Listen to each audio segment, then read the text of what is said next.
This is episode 12 of Chris Sweeney Talks To. Today I'm joined by Isabella Malbin. Now, she is a podcaster, a life coach, and a birth worker. So triple threat, lots to talk about. Thank you, Isabella, for joining us today. How are you? Thank you so much for having me. I'm doing really well. Brilliant. Well, you do a few things, as we just mentioned there, but the one thing I wanted to maybe start with was birth worker. And, you know, it's quite a controversial space at the moment because obviously there's more acceptance and knowledge of the trans community, but that is changing things in the birth world. And I mean, we've spoken before, and I think one of the things that you most shocked me with saying is that you can't say sometimes mother in a professional setting, but you can use the term chest feeder. All sorts of creative, nonsensical terms. There's menstruating human, chest feeder. There's also body feeder, birthing person. A uterus haver, vulva owner. There's a lot of titles. There's a lot of titles there. I mean, maybe just sort of generally, for yourself, or for people that don't know your story, because you came into the birthing world and you were actually sort of going along with some of this stuff, or you were believing in it, but then it got to a point where you thought it's not right. And I know there's no hatred or discrimination towards trans people. I mean, I think we're obviously both on the same page in that, in case anyone's going to infer that. That's not the case here at all. But you felt as though things were maybe progressing in the wrong direction. Yeah, I mean, I certainly don't hate individuals for hating their bodies or, electing to have irreversible surgeries, especially when we're talking about children. However, it does present an issue when you have men, seeking out estrogen and appropriating opposite sex characteristics to then gain access to women's private spaces. So when we're talking even the term trans people, it really doesn't specify or really speak to the complexity of the issues, which is why so many people, don't want to go near it, right? Even saying the trans community. Well, what is that? Are we including detransitioners? Are we including the therapists who do not affirm? People who think they're stuck in the wrong body. You could make an argument for why I'm actually involved in the trans community, because I work with detransitioned women who have, kind of come out of this cult.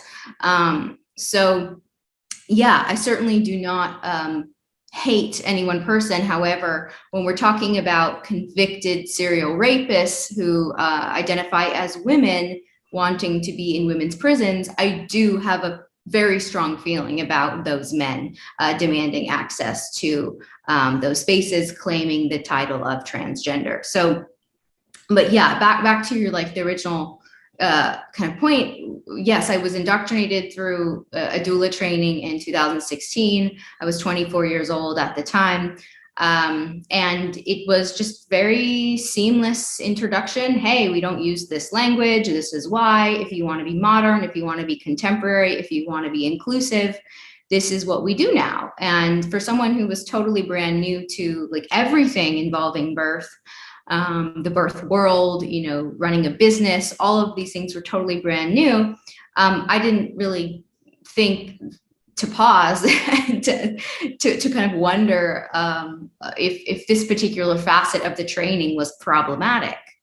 So it was a very kind of seamless integration in terms of the material that was shared in the training, and then in terms of my personal integration of the ideology.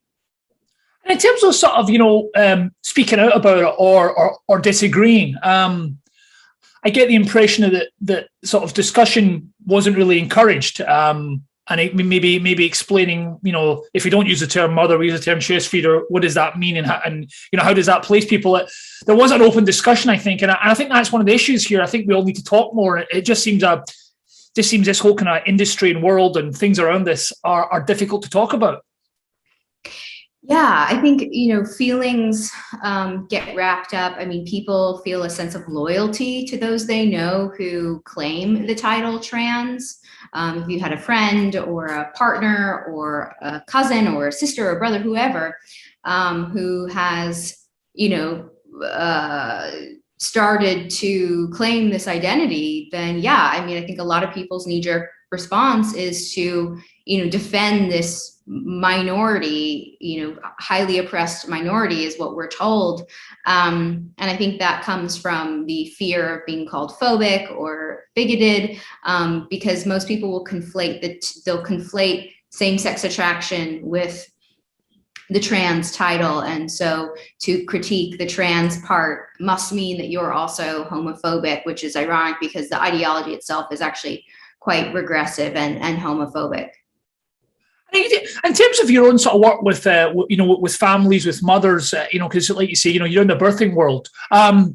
When you go to do a training or you go to talk to people, I mean, I'm assuming you use the term mother, but if you were to use the term chest feeder, does the female who's giving birth or the family, do they look at you a bit oddly? I mean, I still think these things are quite new to people. They're still quite unusual, although maybe in some areas they're seen as normal. But I think in a lot of places people are not used to this kind of language. Yeah, I mean, my experience was in New York City, so it was very kind of whatever goes. It was a really good place to use ridiculous languaging, because there's already so much like false equality narratives that involve birth, things like we're pregnant. It's like, no, just we're having a baby. We want it to be 50-50. Well, newsflash, it's never going to be 50-50. Only one person is growing the baby, and that's the mother. And only one person will be feeding the baby from her body, and that's the mother. And so, there's so much, I think, kind of, there are already so many euphemisms and kind of dissociative practices involved in birth, especially modern obstetrics, that taking it to this next level, I don't actually think is such a big jump. Even if you consider the fact that there are women on testosterone who then ease off of the testosterone to get pregnant, and then we're supposed to pretend that they're pregnant men. I think that could only resonate or even sound relatively normal to someone in our modern world, because most women have been on some form of synthetic hormones throughout their life, through hormonal birth control. Perhaps they've gone through in vitro fertilization, which is a highly medicalized process. So this is definitely distinct from those things. And there are parallels in the way that, we as modern women are socialized to dissociate from our biology. Do you think sort of going forward, I mean, obviously the trans community, and okay, there's different definitions for that, but it's obviously got bigger, or it's more noticeable, and it's here to stay. And of course, there's nothing wrong with that, of course. I mean, absolutely. But how do you think that's going to dovetail with the sort of, the birthing world and the things you're talking about? What do you think is a way forward that we can all sort of get on, live, understand each other? I don't really think there is. I mean, I think this is part of a massive like transhumanist agenda. I mean, we're going to be seeing more in vitro fertilization, more surrogacy, more dissociation, more complications in birth, more the rate of childhood illness can only go up with the increase of fragmented conception and fragmented birth. Because of all the medicalization and all of the drugs that are required to, maintain this highly synthetic processes. So I think that we're seeing like quite a big separation. I think families, women who are not interested in medicalizing their lives and their bodies and their pregnancies and their births are withdrawing from the system. I mean, I see that in my kind of bubble, in my niche, especially. And I think that what we are going to see in the context of hospitals and licensed professions, such as, licensed therapy, licensed midwifery, modern obstetrics, is more dissociation. And I mean, I don't know how there could be such a destruction of language and reality with the simultaneous preservation of love, compassion, and nature. I mean, they're antithetical. So I see quite actually a big separation. I don't see reform happening. I don't see kind of integration of the two. I see people making, choices. I think just as we've seen with the past 2 years with COVID and the lockdowns, it has forced a lot of people to make, what might seem like drastic choices, really clarifying value systems. So yeah, I don't see it slowing down. I think as consciousness is raising, we are just getting kind of the trickle down of what's happening at a much higher level, which is, full-blown transhumanism. So that's kind of what I see. That's quite worrying, isn't it? I mean, because, if you're talking about a separation, I mean, the sort of giving birth and having children and families is, I mean, it should be, and it is an enjoyable, reaffirming part of life. So do you see almost different facilities, people going to different facilities based on their social attitudes? I mean, is that kind of what you say when you say separation? Yeah. Yes. And I mean, actually the absence of facility together. I mean, really what I see in my part of the world, or let's say my paradigm that I'm existing in, that I'm serving, is a complete withdrawal, is autonomy, is personal responsibility. And yeah, what that looks like is actually not necessarily choosing a different facility, but choosing no facility, choosing the home, choosing interdependence within your community, kind of going back to how it was before, before everything, before birth, before our bodies, before our reproductive systems became industrialized. And do you think that's a good thing? Because I know in some ways it's natural, and what you're out with a medical facility, but then I guess something goes wrong, or you need intervention. Do you think that's a bad thing that people are being swayed away from facilities? No, I think it's a great thing. When it comes to birth, I think it's a great thing. When it comes to open heart surgery, no, I think we need facilities. But yeah, when it comes to birth, I think we're only going to see improved outcomes. I mean, I don't know what the stats are in the UK, but in the US, I mean, one third of births will end in a major abdominal surgery. That to me says that what we're doing currently is not working. Rates of breastfeeding have gone down. Postpartum depression is sky high. So what we're doing right now is not working. And we've never been at a point in history where we've had as many technological advances. So yeah, I think when it comes to birth, the withdrawal is only going to improve the lives of women, the lives of family, the lives of babies, and society. I mean, it's also quite shocking the statistics you just quote there, and how the birthing world and the health of mothers mentally beforehand, afterhand, and all the things you're talking about there is lower. And like you say, we've got so much technical, every other disease or condition or whatever, we seem to be doing well. Do you think that's because of this issue around accommodating other people, or do you think it's women? Because I think we all know that women's health tends to be, unfortunately, relegated sometimes in favor of male health. I mean, I don't know why that is, but men seem to get priority in a lot of things. Do you think that's the reason here? Well, I think yeah, certainly the research behind men's health and men's reproductive health has a lot more money behind it, a lot more research. I mean, clinical trials are typically done on men with all sorts of drugs, but when it comes to birth, it's not a sickness. It's not a medical condition. So the fact that it would even be pathologized is just strange. So yeah, I mean, I think that it is not inherent to birth that we are seeing what we're seeing. It's a result of unnecessary intervention, decades worth of unnecessary intervention in what is arguably the most important event, which will dictate the rest of society. Like, our birth is everything. I mean, it is the beginning of life. So yeah, the fact that there is such an interception, I mean, it's not distinct from the dissociative practices that make up trans ideology. I don't see them as entirely distinct. They're not distinct from the dissociative practices that make up trans ideology. I don't see them as entirely distinct.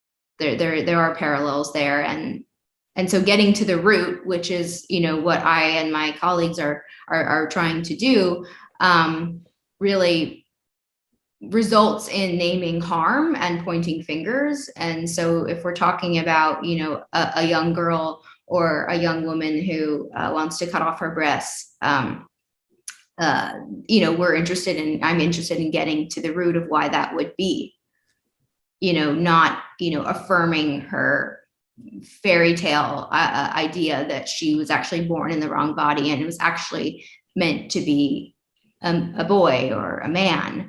So yeah, all of this, I think, and the reason why the trans stuff, has become such a huge part of my work, or exploring and exposing what's going on, is because it speaks to root issues that are also going on in women's health, in the way that we are socialized, feminist issues, and so on. And so, yeah, I think behind both the birth stats and then, the insurgence of young women wanting to cut off their breasts, is industry, is mass industry. And so, yeah, we have to kind of explore why that is. And that's icky if you are directly profiting from that industry.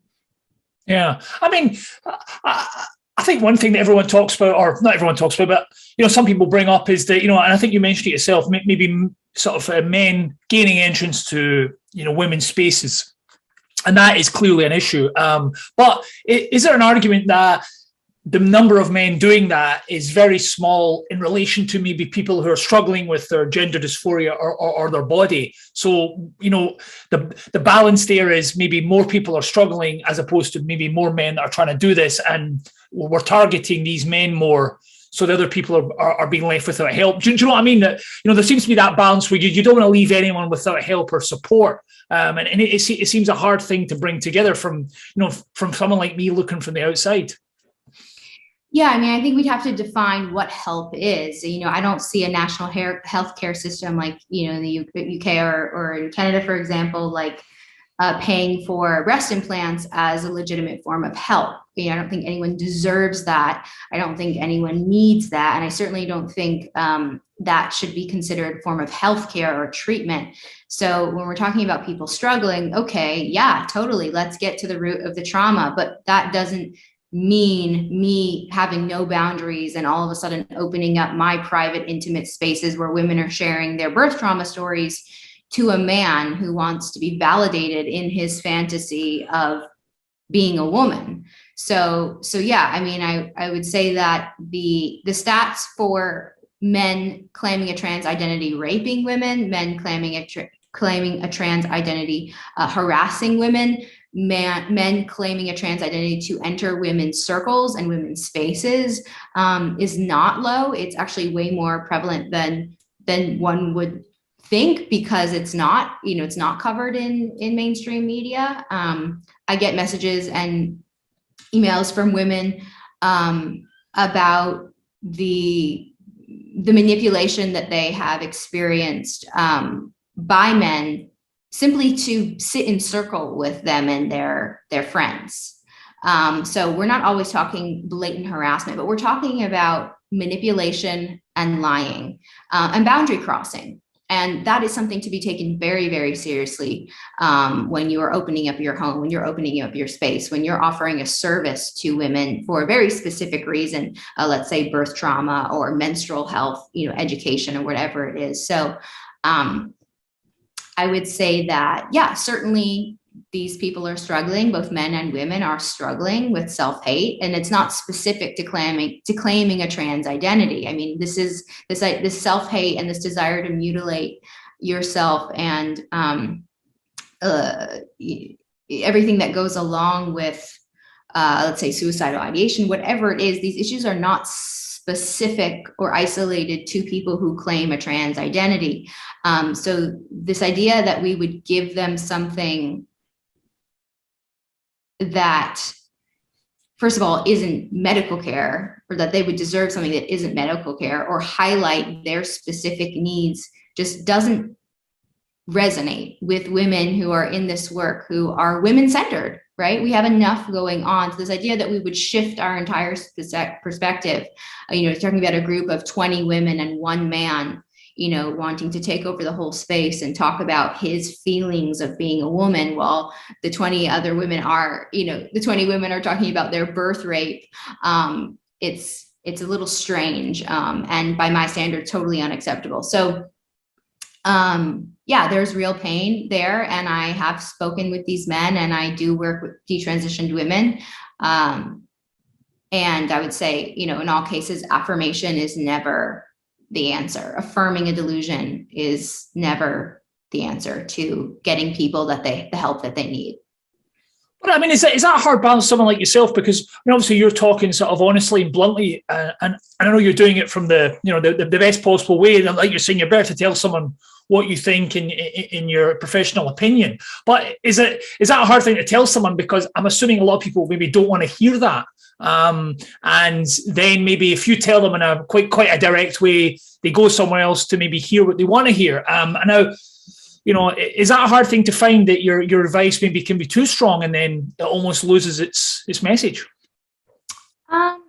No, I mean, for some, yeah. I mean, it's not going to resonate with everyone. That's why I don't work with everyone. I work with a very particular niche. I work with people who gravitate towards that honesty. But yeah, I mean, I would say, it might sound inflammatory to some, but let me just be clear that my goal, for my clients and for anyone going through this, is to not lead a life of pharmaceutical dependence, to not lead a life where we know that men who take estrogen for years on end will shave off years of their life. I mean, we know that these are true. There are studies on this. So my sense of urgency, or my sense of directness, comes from a place of compassion, to somewhat jolt people back into reality. I mean, I think it really requires an extreme intervention to get someone out of this way of thinking. And from the people that I have supported, they'll relay to me that it is exhausting to lie all the time. It is exhausting to pretend. It is exhausting to be triggered by people, quote, misgendering you all the time. It is exhausting to be in that frame of mind.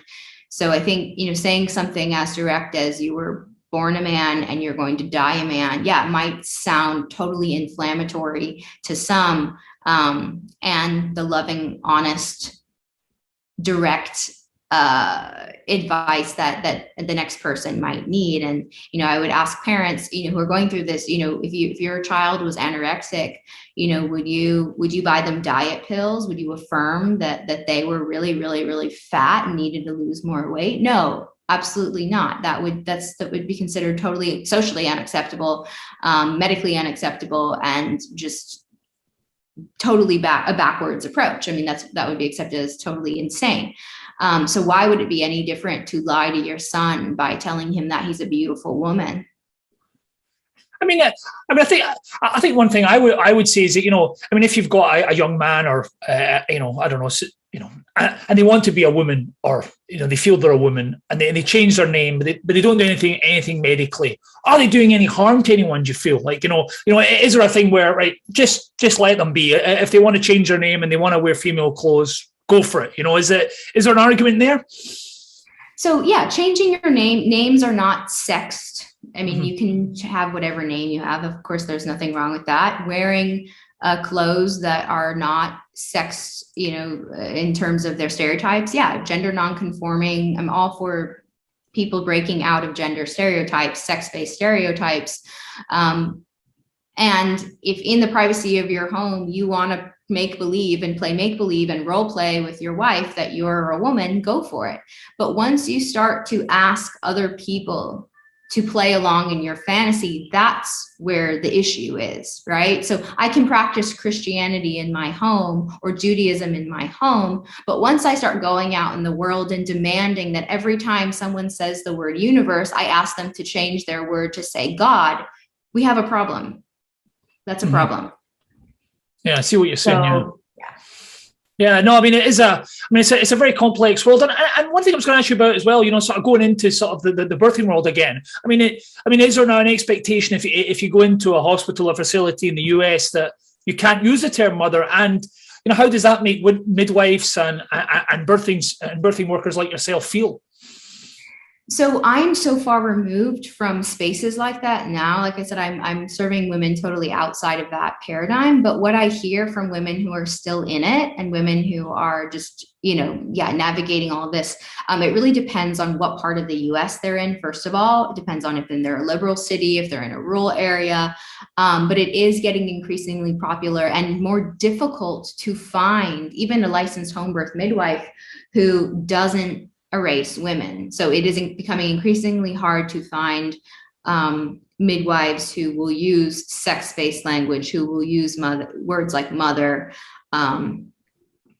woman. And then as far as trainings go, yeah, you'd be hard pressed to find any sort of birth training or midwifery program that isn't erasing women. I would say there's one exception, a program that I went through that is an online program by the Free Birth Society. It's called the Radical Birth Keeper School. And yeah, I mean, that's pretty much the only program I know at this point that's that's training women to become birth workers. That has a firm stance against trans ideology.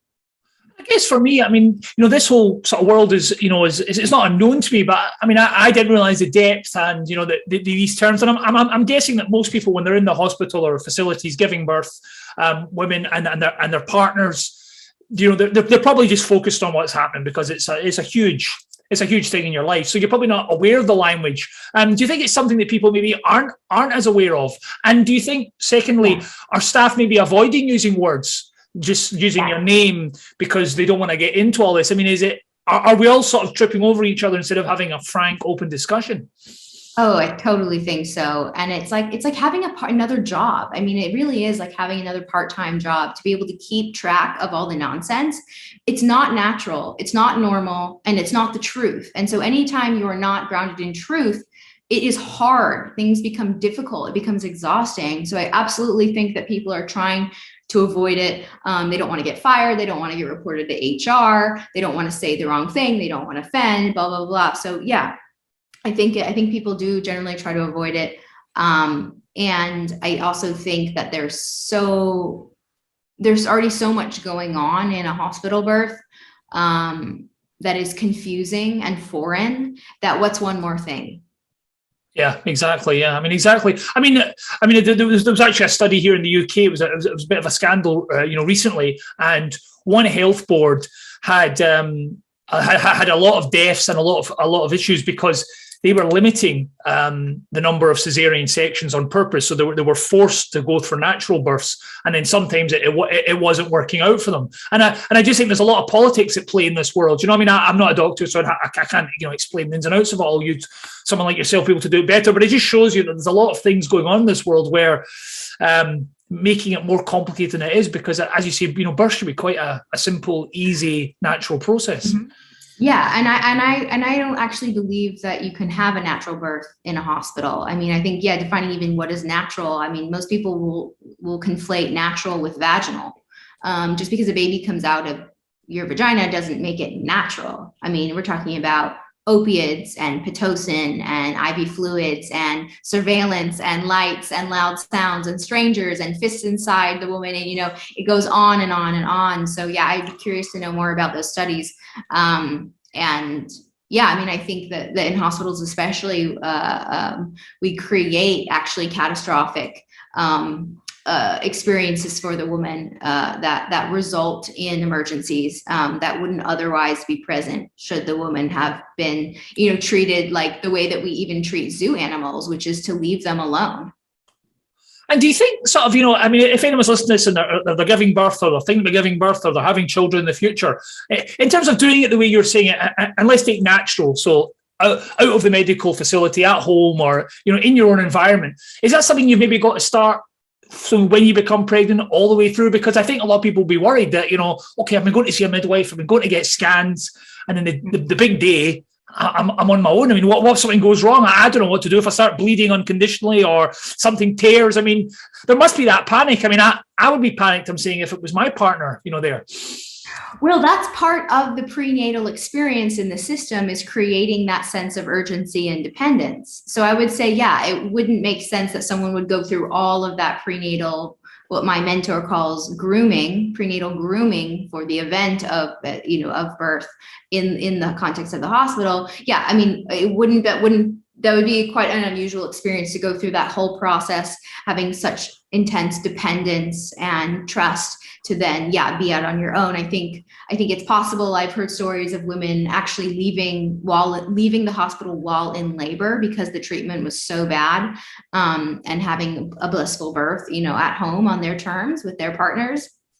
But yeah, I mean, I would say someone, this is a massive paradigm shift. I mean, this is going from complete trust and dependence to autonomy and responsibility. So we're not talking about something easy here. And so, yeah, I mean, if you think about the way that you live, most people will birth the way that they live. So if they've been on pharmaceuticals their whole life, if they trust doctors, if they trust the medical system and have faith in the medical system, then that's going to be the path that they choose. Now, if you're talking about someone who is, whose life is centered around autonomy and personal responsibility and living off grid, or, taking their health into their own hands, or holistic practices, then the birth is going to reflect those values.